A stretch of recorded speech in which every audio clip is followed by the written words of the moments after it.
Olá, turminha, tudo bem com vocês? Nesse vídeo faremos as atividades da semana, referente à semana 21 a 25 de setembro. Vamos pegar os livros, então, para iniciar as atividades, dando início com a língua portuguesa. Vamos, então, para a página 80 do livro.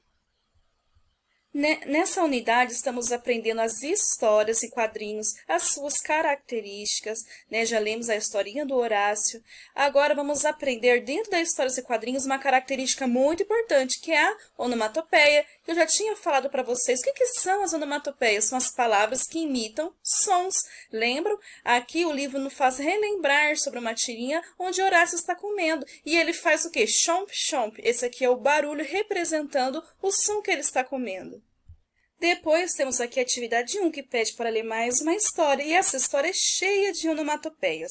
Vemos aqui Cebolinha, Cascão e Chaveco. Eles estão puxando uma corda com muita força. Por que será? Na segunda parte aqui do quadrinho, vemos até que eles saem do chão, ó, de tanta força. Aí está assim uma onomatopeia. Tuim! Parece que até o momento eles não estão conseguindo puxar o que eles querem, né? Então, eles tiveram uma brilhante ideia de colocar na maçaneta da porta a corda. E o que aconteceu no próximo quadrinho? Ó, crass! O que aconteceu? Olha, arrebentou a porta, saiu, desgrudou aqui a porta da casa, até bateu aqui contra o chaveco. Perceber até agora a importância da onomatopeia para vocês perceberem e compreenderem as histórias em quadrinhos. Depois temos aqui mais uma parte das histórias em quadrinhos. Ó. Cebolinha teve uma brilhante ideia de colocar a corda, amarrar a corda na onde? No para-choque da parte de trás do carro. E o carro está ligado, percebe-se outra onomatopeia. Vrum, vrum. Enquanto o Cascão está só olhando. Mas o que acontece? Deu certo a ideia deles de puxar o que eles estavam tentando? Não deu. O para-choque acabou saindo e fez esse barulho aqui, ó. Crush! E eles ficaram irritados. Porque não estavam conseguindo realizar o que eles estavam tentando. Aí aqui aparece uma fala de alguém falando, está bem, está bem. E por fim, entendemos o que está acontecendo. Eles estavam tentando fazer o quê? Tirar o dente da Mônica. Até que ela fala assim, eu vou ao dentista. Percebemos aqui na história várias onomatopeias representando o quê? Representando sons.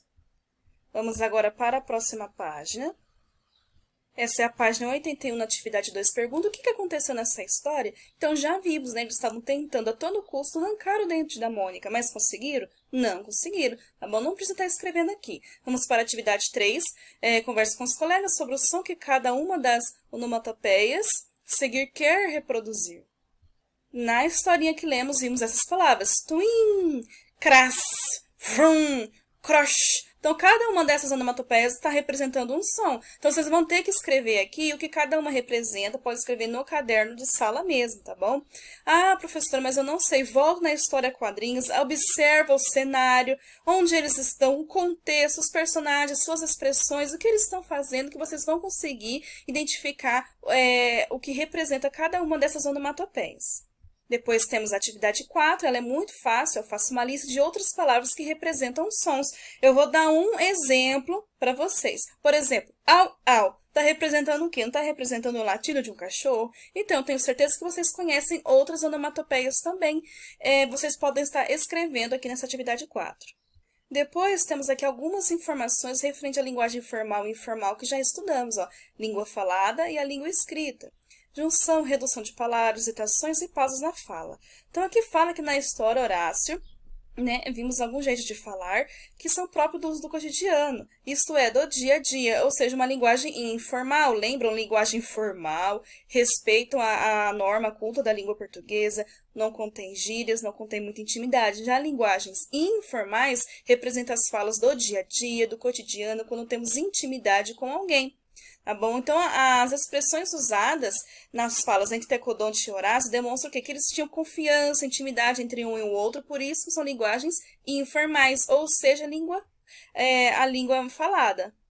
Aqui o livro dá um exemplo dessa situação, né? É uma forma abreviada de não é, então, né é uma linguagem falada, ou seja, uma linguagem informal. Depois dá um outro exemplo aqui, tá bem? E né, novamente, tá bem, é uma abreviação do que? De está bem.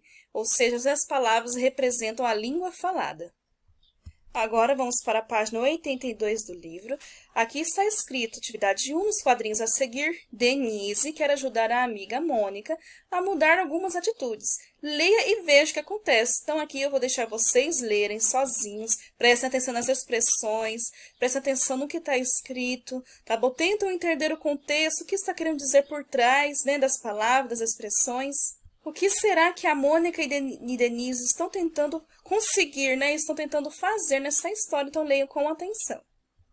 Em seguida, vocês irão para a página 83. Aqui vocês irão responder algumas interpretações do texto. Atividade 1 pergunta se vocês já conheciam a expressão pavio curto.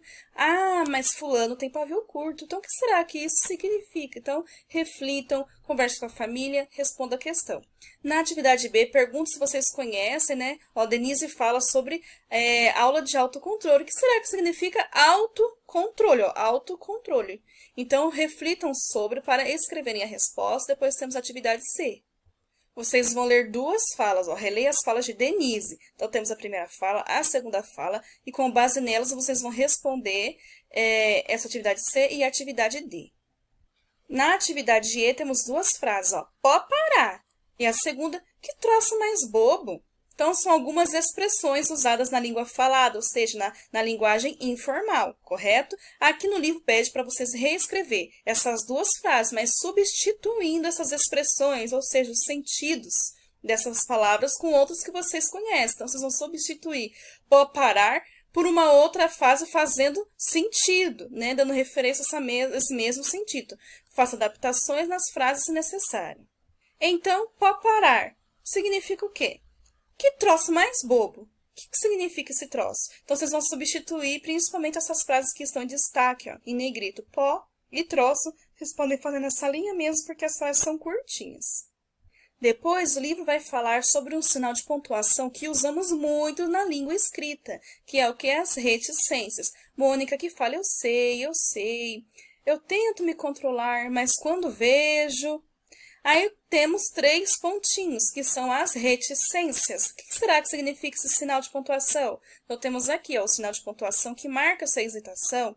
Essa pausa na fala é chamada de reticências. Ou seja, aqui fala ó, a possibilidade de não completar o pensamento. Quando uma pessoa está falando e ela não termina o seu pensamento, ela deixa o quê? Para o leitor que está lendo terminar ou deduzir a ideia de pensamento, isso significa que alguém tem que completar o pensamento. Então, quando usamos essa reticência, significa dessa forma. Então, a gente complementa a situação que estamos lendo. Aqui, Mônica fala que ela tenta se autocontrolar, mas quando vejo, 3 pontos, o que podemos complementar aqui? Mas quando vejo, eu já perco o controle, tá bom? Então, mas ela não falou, só deixou reticências, o quê? Para nós complementarmos esse pensamento nessa fala dela. Então, é nessas ocasiões que usamos as reticências. Vamos, então, para a página 84 do livro. Aqui temos a atividade 2 e vai voltar lá na história de Horácio, que já trabalhamos anteriormente. Vai pedir para vocês lerem esses 3 quadrinhos. Vai pedir para circular, já está circulado, então tá fácil aqui de vocês fazerem, tá bom? Nesses quadrinhos tem o quê? O sinal que estamos estudando, o sinal de pontuação, que são as reticências, ok? Depois tem a atividade A. Como cada uma das frases pode ser lida em voz alta, então leia em voz alta na casa de vocês, tá bom? Ó, E aí, qual é o complemento? Por que será que ele está falando Então, a gente que vai completar, né, no nosso pensamento. Ele está fazendo para os alfaces fresquinhos. Entenderam o sentido das reticências? Nas outras frases, ó, também temos aqui no segundo quadrinho. Então, de acordo com essas reflexões, vocês vão responder a atividade B, que está escrito assim, assinale os sentidos que as reticências podem dar às frases em quadrinhos.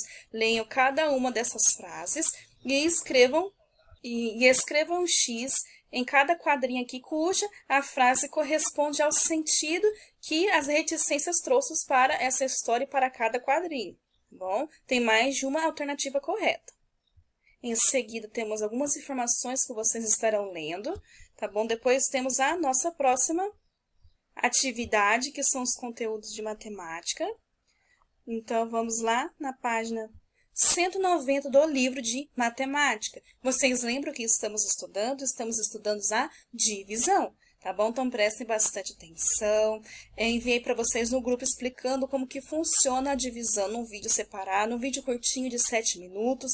Eu vou enviar nessa semana novamente para vocês estarem sempre revendo, lembrando como que faz, como que representa e como que faz a divisão. Tá bom, pessoal? Então temos aqui a atividade 4 e 5, onde vai envolver atividades de divisão. Lembrando, o que é divisão? É dividir, distribuir em partes iguais. Aqui eu tampei uma parte do desenho para vocês fazerem sozinhos, tá bom? Temos aqui a atividade 4, onde o Daniel e o seu pai colheram algumas maçãs. Depois temos algumas questões aqui, ó. Quantas maçãs Daniel e seu pai colheram? Eu deixei aqui 15 maçãs, porque talvez a foto não esteja nítida, então já deixei a resposta para vocês. Depois, na atividade B, pergunta, Daniel e seu pai vão colocar 5 maçãs em cada caixa, ou seja, ele está dividindo as 15 maçãs, não tá? 5 na caixa, 5 numa outra caixa, 5 numa outra caixa. E aí, como que vai ficar? E descubra quantas caixas eles vão precisar, tá bom? Então, façam esse pensamento. Para depois, ó, atividade C, complete a frase. Daniel e o pai dele vão precisar de quantas caixas para fazer essa divisão de 5 maçãs em cada caixa, sabendo que o nosso total de maçã é 15. Então, é uma atividade bem fácil. Temos até aqui uma reflexão, vocês vão estar lendo, tá bom? Depois temos a atividade 5. No dia seguinte, Daniel e o pai dele colheram quantos? 24 laranjas. E queriam colocar 6 laranjas em cada caixa. Ou seja, que divisão é essa? 24 laranjas dividido por 6 caixas. 24 dividido por 6. Então, tá bom? Observe as laranjas e complete. Aqui eu tampei, mas vocês podem ver aí no livro de vocês o desenho das laranjas. Aí vocês vão fazer conforme o que se pede. Aqui fala assim, para distribuir 24 laranjas em caixas em que cabem 6 laranjas, eles precisam de quantas caixas? Vocês vão colocar aqui, tá bom? Podemos escrever 24 dividido por 6 é igual a... É aqui que vocês vão descobrir o resultado. Mas, tia, como que eu vou fazer para dividir?